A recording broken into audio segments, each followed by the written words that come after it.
before the video starts, keep this very close in mind.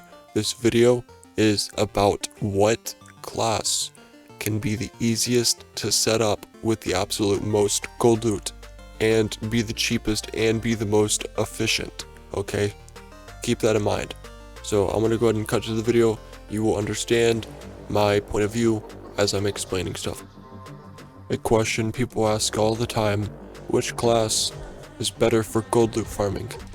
Well, most people typically say warrior because it can kill bosses fast, but that's the wrong answer. The correct answer is going to be rogue.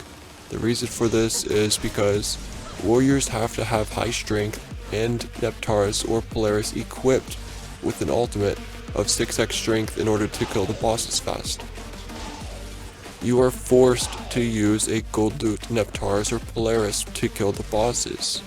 You do not have an open variety to weapons, you have to use those two weapons. I literally can't tell you how many times I've tried to lower the boss's HP with my Neptars and accidentally killed it, missing out on lots of gold. So on to mages versus rogues. Mages do not have high amounts of damage while under the effects of Aquarius when you switch to your gold loot loadout, compared to rogues when you proc Pisces and switch to your gold loot loadout. You're going to do more damage with a rogue than you are a mage, even while taking the Arcane level 81 weapons into consideration. The same results will still apply. A rogue can still swap to any weapon and kill the boss. A mage can proc a staff and get a damage buff and switch weapons. A warrior, you're still stuck using the sword. You can't do damage. As a mage, you're kind of forced to use a gold loot Hyperios, and you don't get defense buffs while on a gold loot loadout. Unlike if you proc Pisces with a rogue, you get defense and damage. That's one of the advantages rogues have versus mages and warriors. When they proc their Pisces, they also apply a very massive damage over time effect on the target it hits, while doing extremely high skill damage even after you switch to your gold loot loadout. Also, even with the damage buff, you get a huge defense buff, so you're harder to kill than compared to a warrior or mage, because a mage or warrior, you're not going to be using defense on your gold loot loadout. I mean, a mage could switch or use Aquarius and switch, but still, you're not going to do as much damage. So with a rogue, you can use any weapon in the game for gold loot. You may be asking, why is this important?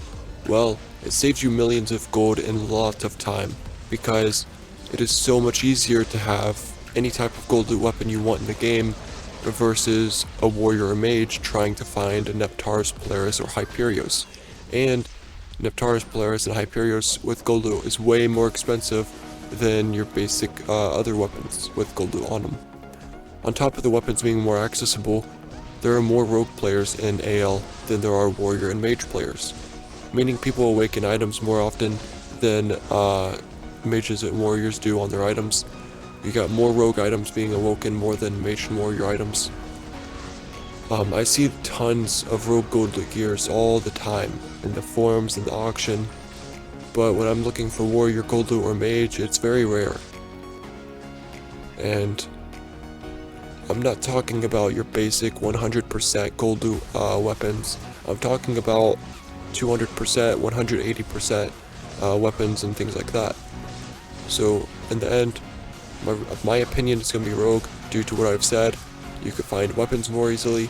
You could switch weapons during proc and still have the proc applied to you, do high damage, get high defense while under the proc.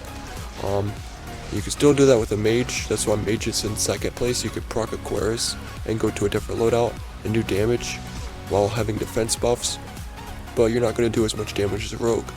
And then third place, warrior, because you literally have to buy a gold loot Neptars or Polaris, and they're not cheap at all. When you try to find one over 100%, they're really damn expensive. So not only did I judge first place, second place, and third place by how efficient they are at killing bosses and stuff, I also took gold loot weapon and item or gear variety into place as well. If you go for a rogue, you're going to find gold loot gears more often than you will a mage. If you go for mage, you're going to find gold loot gears more often than you will a warrior. A warrior gold loot for some damn reason is so rare to find. I don't know why, but when I'm searching the auction, when I'm searching forums, I very rarely find any type of gold loot gear for warrior, but for mage and rogue it just seems to be everywhere.